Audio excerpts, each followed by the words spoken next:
नमस्कार प्यारे साथियों, स्वागत है आप सभी का आपके ऑनलाइन प्लेटफ़ॉर्म में।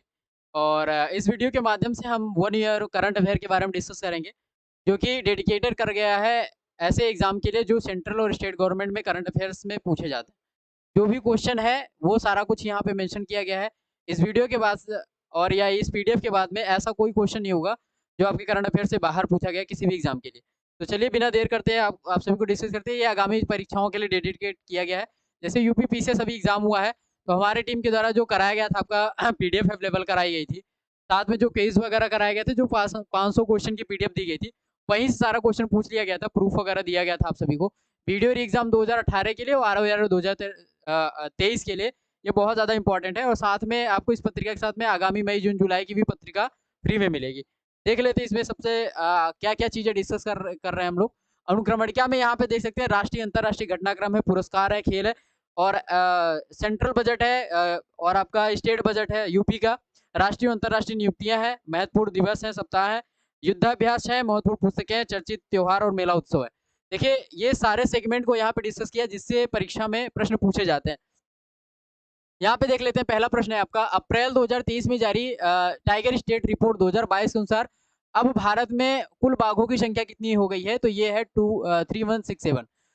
इस क्वेश्चन के साथ में हम और ढेर सारा स्टैटिक फैक्ट डिस्कस करेंगे, ताकि अगर कहीं से भी क्वेश्चन पूछा जाए टाइगर रिपोर्ट से हिसाब से या टाइगर से रिलेटेड, तो आपके सारे क्वेश्चन कवर हो जाए। देखिए, प्रोजेक्ट टाइगर की शुरुआत 1973 में हुई थी। 2018 में जब जो गणना की गई इनकी, तो 2967 हुई थी। तो 2018 से लेके 2023 में इनकी संख्या में कितनी बढ़ोतरी की गई हुई है? तो ये है 200। अब एक क्वेश्चन ये भी पूछा जा सकता है कि सबसे नया जो टाइगर रिजर्व है वो कौन सा है? तो 53वां टाइगर रिजर्व है, रानीपुर में है। वो रानीपुर कहाँ पे सिचुएटेड है? यूपी में। ये ध्यान रखना आपका। और टाइगर स्टेट किसको कहा जाता है? ये एमपी में। एमपी में क्यों कहा जाता है टाइगर स्टेट? क्योंकि एमपी में बाघों की संख्या सबसे ज्यादा है। अभी एक नया अपडेट ये है कि जो चीता नामीबिया से और दक्षिण अफ्रीका से लाया गया है, वो कूनू नेशनल पार्क में एमपी में रखा गया है। ठीक है, तो 12 चीते लाए गए हैं। हाल ही में आरबीआई ने किस बैंक पर 55 लाख का जुर्माना लगाया है? तो इंडियन बैंक पर है। इंडियन बैंक के बारे में स्टैटिक फैक्ट डिस्कस कर लेते हैं। 1907 1907 में इसकी स्थापना हुई थी। मुख्यालय चेन्नई में है और सीईओ यहाँ के शांतिलाल जैन है। आरबीआई का भी डिस्कशन किया गया है इस वो में क्वेश्चन में, तो आरबीआई के बारे में डिस्कस कर लेते हैं।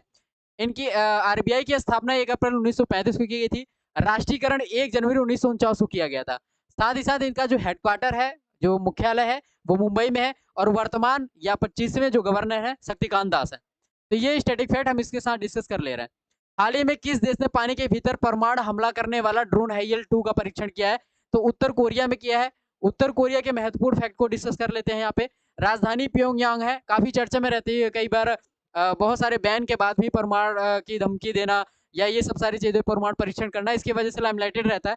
मुद्रा यहाँ की वान हो जाएगी, राष्ट्रपति किम जोंग उन है। अगला क्वेश्चन देख लेते हैं। राष्ट्रपति द्रौपदी मुर्मू ने हाल ही में किस स्थान से सुखोई 30 MKI विमान में ऐतिहासिक उड़ान भरी है? तो असम के तेजपुर वायुसेना स्टेशन से। और यहाँ पे देख लेते हैं इस समय वायुसेना प्रमुख कौन है? तो वी आर चौधरी है। ठीक है, हाल ही में किस हाई कोर्ट ने अपनी प्लेटिनम जयंती मनाई? ये क्वेश्चन ज्यादातर हाई कोर्ट के एग्जाम में, क्लर्कियल ग्रेड के जो एग्जाम होते हैं उसमें पूछे जाते हैं। कई बार ऐसे प्रश्न रिपीट किए गए हैं, तो गुवाहाटी हाई कोर्ट हो जाएगा इसका जो आंसर हो जाएगा। स्थापना के 75 वर्ष पूरे होते हैं, तो तब प्लेटिनम जयंती मनाई जाती है। न्यायाधीश, मुख्य न्यायाधीश गुवाहाटी हाई कोर्ट के संदीप मेहता है और वर्तमान में भारत के मुख्य न्यायाधीश वाई चंद्रचूड़ है। ठीक है, तो ये आपको ध्यान रखना है। हाल ही में किसने वायु प्रदूषण निगरानी यंत्र टेम्पो का परीक्षण किया, लॉन्च किया है? ये नासा हो जाएगा। नासा लगातार चर्चा में रहता है अपने कई सारे मिशन को लेके। ठीक है, और इसका फुल फॉर्म हो जाएगा नेशनल एरोनॉटिक्स स्पेस एडमिनिस्ट्रेशन। स्थापना जो हुई थी 1958 में। हेडक्वार्टर जो है वाशिंगटन डीसी में है। तो ये सारी चीजें आपको ध्यान रखना है। अगला क्वेश्चन है यहाँ पे, हाल ही में खबरों में श्रीलंपे क्या है? तो ये एक मछली की प्रजाति है, आपको बस इतना ध्यान रखना है। अगला क्वेश्चन है यहाँ पे, किस देश की स्पेस कंपनी ने हाल ही में स्पेस पायनियर तियोनलोंग 2 रॉकेट का परीक्षण किया है? तो ये है चाइना ने किया है। चाइना के बारे में स्टैटिक फैक्ट डिस्कस कर लेते हैं। राजधानी यहाँ की बीजिंग है। ठीक है, मुद्रा दो है यहाँ पे, रेनमेबी और युआन। जो रेनमेबी है यहाँ की लोकल करेंसी है और युआन ग्लोबल करेंसी है। राष्ट्रपति सी जिनपिंग है। अगला प्रश्न यहाँ पे देख लेते हैं। हाल ही में आरबीआई ने रेपो रेट को अपरिवर्तित रखा है। ये अप्रैल के डेटा का हिसाब से मैं बता रहा हूँ। ठीक है, अप्रैल 2023। तो वर्तमान में रेपो रेट दर कितना है? तो 6.5% है। अब आपको सिर्फ रेपो रेट ध्यान रखना है। आगे जितनी भी रेट्स आरबीआई के द्वारा जारी की जाती है उन सबको ध्यान रखना है। रिवर्स रेपो रेट यहाँ पे देख सकते हैं 3.35% है। बैंक रैंट 6.7%, 75% और एमएसएफ मार्जिनल स्टैंडिंग फैसिलिटी कभी हम इकोनॉमिक क्लास में डिस्कस करेंगे कि ये सारी चीजें क्या क्या होती हैं डिफिनेशन के साथ में। और 6.75% सीआरआर कैश रिजर्व रेशियो जो बैंक को एक मेंटेन करके रखना होता है तो वो हो जाएगा 4.5%। ठीक है, अगला प्रश्न यहाँ पे देख लेते हैं। हाल ही में इसका पहला एशियाई किंग गिद्ध संरक्षण कहाँ बना है? ये महाराजगंज उत्तर प्रदेश है। उत्तर प्रदेश के सभी एग्जामों में ये इंपॉर्टेंट होगा। फीफा की ताजा रैंकिंग में भारत को कौन सा स्थान मिला है? तो 101वां। ठीक है, और पहले स्थान पर अर्जेंटीना है। ई खरीद में पूर्वोत्तर में सर्वश्रेष्ठ जो प्रदर्शन करने वाला राज्य कौन सा है? तो त्रिपुरा है। ठीक है, यहाँ पे विधानसभा की सीट आपको ध्यान रखना है 60 है। ठीक है, अभी ये क्वेश्चन का एग्जाम में रिपीट किया गया है। अप्रैल 2023 में किसी अंतरराष्ट्रीय सांख्यिकी पुरस्कार से सम्मानित किया गया है? तो CR राव, ये वही CR राव जिनको भारत रत्न से सम्मानित किया गया था। ठीक है, टाइम पत्रिका के पोल में 2023 के 100 सबसे प्रभावशाली लोगों में प्रधान जो प्रमुख स्थान पे हैं वो पहले स्थान पे वो शाहरुख खान हो जाएंगे। हाल ही में लगातार छठे महीने का भारत का सबसे बड़ा कच्चा तेल आपूर्तिकर्ता देश कौन सा बन गया है? रूसी। व्लादिमीर पुतिन यहाँ के राष्ट्रपति हैं। ठीक है, मास्को यहाँ पे कैपिटल है। रूबल यहाँ की करेंसी है।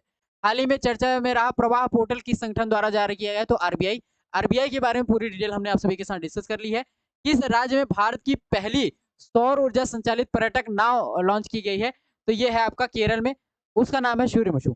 देखिए, केरल साक्षरता दर में, ठीक है, संविधान साक्षरता में, लिटरेसी रिपोर्ट में, ठीक है, सतत डेवलपमेंट में, इन चारों पांचों रिपोर्ट में सबसे आगे। ये आपको ध्यान रखना है। पहली बार इराविकुलम राष्ट्रीय उद्यान को एक फेरेनियम मिला है। फेरेनियम एक धातु होती है। यह राष्ट्रीय उद्यान किस राज्य में है? तो ये केरल में है। केरल के जो अन्य राष्ट्रीय उद्यान है वो भी आपको ध्यान रखना है। अनाईमुड़ी, पेरियार, साइलेंट वैली, ये सब कहाँ पे है? केरल में। एशियाई विकास बैंक ने वित्तीय वर्ष 2023-24 के लिए भारत की जीडीपी, एडीबी के बारे में बात कर रहा है, जिसका हेडक्वार्टर मनीला फिलीपींस में है। ठीक है, भारत की जीडीपी वृद्धि दर अनुमान कितना लगाया? तो 7.2% से घटाकर इन्होंने कितना कर दिया? तो 6.4%। एशियाई बैंक के बारे में डिटेल हमने यहाँ पे दे दिया है। जो स्थापना वर्ष है 19 दिसंबर 1966 में हुए थे। हेडक्वार्टर मनीला फिलीपींस में। सदस्य देश इसके 68 है। अगला क्वेश्चन यहाँ पे देख लेते हैं। हाल ही में चर्चा में रही पुस्तक गांधी, सियासत और सांप्रदायिकता, हाल ही के एग्जाम में पूछ लिया गया था यह प्रश्न। इसके जो लेखक हैं वो Piyush Bobale. Badminton tournament Madrid Spain master 300 में भारतीय शटलर पीवी सिंधु ने कौन सा पदक जीता है? तो ये रजत पदक जीता है। और इन्होंने जो स्वर्ण पदक जीता है इंडोनेशिया की ग्रेगेरिया मारिस्का तुंजुंग ने जीता है। ये आपको याद रखना है। भारत के दक्षिणी राज्य कर्नाटक में Bandipur tiger reserve Bandipur national park ने 1 अप्रैल 2023 को प्रोजेक्ट टाइगर रिजर्व के रूप में कितने साल पूरे किए हैं? तो 50 वर्ष। और इसी के उपलक्ष्य में ये टाइगर रिपोर्ट वगैरह भी जारी की गई थी और 50 रुपए का एक वो भी डाक टिकट भी जारी किया गया था। प्रोजेक्ट टाइगर की शुरुआत 1973 में की गई थी, ऑलरेडी बता दिया गया। शतरंज टूर्नामेंट दिल्ली ओपन 2023 का खिताब किसने जीता है? अरविंद चिदम्बरम, जो कि चेन्नई से है। अप्रैल 2023 में बिहार खादी हस्तशिल्प और हैंडलूम की नए ब्रांड एम्बेसडर लोक गायिका मैथिली ठाकुर को वो बनाया गया है। वर्ल्ड एनर्जी आउटलुक रिपोर्ट 2023 किस संस्थान ने जारी किया?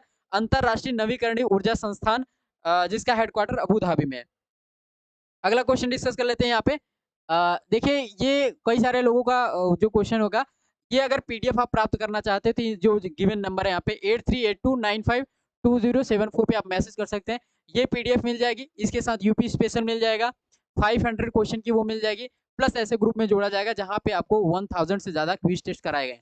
तो इसके बाद आपके कोई भी क्वेश्चन आपके यूपी स्पेशल से और करंट से नहीं पूछे जाएंगे। ठीक है, तो यहाँ से देख लेते हैं। इस नंबर पे आप मैसेज कर सकते हैं। हाल ही में देश की 4 वर्ष के संयुक्त राष्ट्र के सर्वोच्च सांख्यिकी आयोग के सदस्य के रूप में भारत को चुना गया है। फिक्की महिला संगठन की 40वीं अध्यक्ष कौन बनी है? तो सुधा शिव कुमार। अगला प्रश्न है, फ्रांस के सर्वोच्च नागरिक सम्मान पुरस्कार सेवेलियर डे लेगियन डी हुनूर 2023 से किसे सम्मानित किया गया है? तो किरण नादर। देखिए, ऐसे प्रश्न फ्रांस के सर्वोच्च नागरिक जो सम्मान है अक्सर दिया जाता है, तो मंथ वाइज भी पूछा जा सकता है। ठीक है, formula 1 race Australia grand prix 2023 का खिताब किसने जीता है? तो मैक्स वर्स्टापन में जीता है। ये ड्राइवर किसके हैं? रेडबुल के ड्राइवर हैं और इनकी जो कंट्री है नीदरलैंड से बिलोंग करते हैं। केंद्र सरकार ने 15 वर्ष से अधिक आयु के लोगों को साक्षर बनाने के लिए किस पंचवर्षीय योजना को शुरू किया है? तो new India literacy program. Budget 2023-24 में इसका मेंशन किया गया है और 1000 करोड़ रुपए का प्रावधान किया गया साथ में। अगला है, चंद्रमा नासा ने चंद्रमा मिशन आर्टेमिस द्वितीय के लिए पहली बार किस महिला को चुना है? तो ये क्रिस्टियाना कोच है, पहली बार है, तो ये क्वेश्चन इंपॉर्टेंट है। आईसीसी मेंस T20 क्रिकेट में अंपायर बनने वाली पहली महिला कौन है? किम कार्डन ये न्यूजीलैंड से बिलोंग करती हैं। आईफोन निर्माता कंपनी एप्पल इंक भारत में अपना पहला स्टोर एप्पल बीकेसी किस शहर में खोला है? तो ये मुंबई में खोलेंगे। एप्पल के संस्थापक की विजिट अभी थी स्टीव जॉब से, वर्ष 1976 में स्थापना हुई थी। मुख्यालय जो है कैलिफोर्निया है। सीईओ एप्पल के टीम कुक है। हाल ही में जारी फीफा रैंकिंग 2023 में दुनिया की नंबर 1 फुटबॉल टीम कौन सी बनी? अर्जेंटीना। स्थापना देखिए यहाँ पे देख सकते हैं 21 मई 1904 को हुई थी। जो मुख्यालय है ज्यूरिक स्विट्जरलैंड में है। आपके पेट वगैरह के एग्जाम में ये सब क्वेश्चन पूछा गया था। और जो अध्यक्ष है इस वक्त जियानी इन्फेंटिनो है। किस शहर ने लगातार दूसरी बार ट्री सिटी ऑफ वर्ल्ड का ऑफ द वर्ल्ड 2022 का खिताब जीता है? तो मुंबई ने जीता है। 2019 में भी खिताब ये जीता था और मुंबई के साथ में हैदराबाद को ये खिताब दिया गया था। लेकिन इस बार क्या है, मुंबई ने जीता। तरल हाइड्रोजन पर चलने वाली विश्व के पहले परिवहन जहाज एमएफ हाइड्रा को किस कंपनी ने लॉन्च किया है? तो नोल्ड है, जो कि एक नॉर्वे की कंपनी है। देखिए ऐसे प्रश्न लगातार रिपीट किए जा रहे हैं, जो लगातार इस टीम के मेंबर्स हैं, मेंस वगैरह लिख रहे हैं, उनके द्वारा टीम के द्वारा बनाया गया। नाटो का 31वां सदस्य देश कौन सा बना है? जिसको लेके यूक्रेन चर्चा में था, जिसके बारे में रशिया, जिसके बाद में रशिया और यूक्रेन में युद्ध छिड़ा हुआ है। तो फिनलैंड 31वां सदस्य बना है। नाटो के बारे में जान लेते हैं। 4 अप्रैल 1949 को स्थापना हुई थी। हेडक्वार्टर ब्रुसेल्स है। महासचिव में जेम्स स्टाल्टेनबर्ग है। ठीक है। हाल ही में दुनिया की तीसरा और भारत का दूसरा सबसे बड़ा क्रिकेट स्टेडियम कहाँ बनेगा? तो राजस्थान में बनेगा। और ये बात आपको पता होगी, दुनिया का सबसे बड़ा जो स्टेडियम है नरेंद्र मोदी स्टेडियम है, जो कि अहमदाबाद गुजरात में। अगला क्वेश्चन देख लेते हैं। सूरज कुंड मेला अक्सर पूछा जाता है, तो ये कई बार पूछा गया है। और वैसे जो इसका जो आयोजन होता है फरीदाबाद में होता है, हरियाणा में। हाल ही में भारतीय रेलवे ने किस राज्य में 100% रेल विद्युतीकरण हासिल किया है? तो ये हरियाणा में क्या है? 36वां सूरज कुंड मेला हरियाणा में ही हुआ है। ठीक है, ये ध्यान रखना आपका। हाल ही में किस राज्य सरकार ने शिक्षा और रोजगार में 10% कोटा अधिसूचित किया है? तो ये कर्नाटक ने किया है। मुख्यमंत्री बसवराज मुंबई है और राज्यपाल थावरचंद गहलोत है। लेकिन अभी जो जिस टाइम मैं वीडियो बना रहा हूँ उस वक्त यहाँ पे इलेक्शन हो रहे हैं और जो नया सीएम चुने जाना है, जो कि जो अपडेटेड होगा वो आपको मेंशन कर दिया जाएगा ग्रुप में। ये थी पहली वीडियो। 2-3 वीडियो के माध्यम से पूरा 1 ईयर की करंट अफेयर आप सभी को कराई जाएगी। अगर आपको इसको पीडीएफ चाहिए तो यहाँ पे नंबर पे मैसेज कर सकते हैं। Thank you so much. जय हिंद।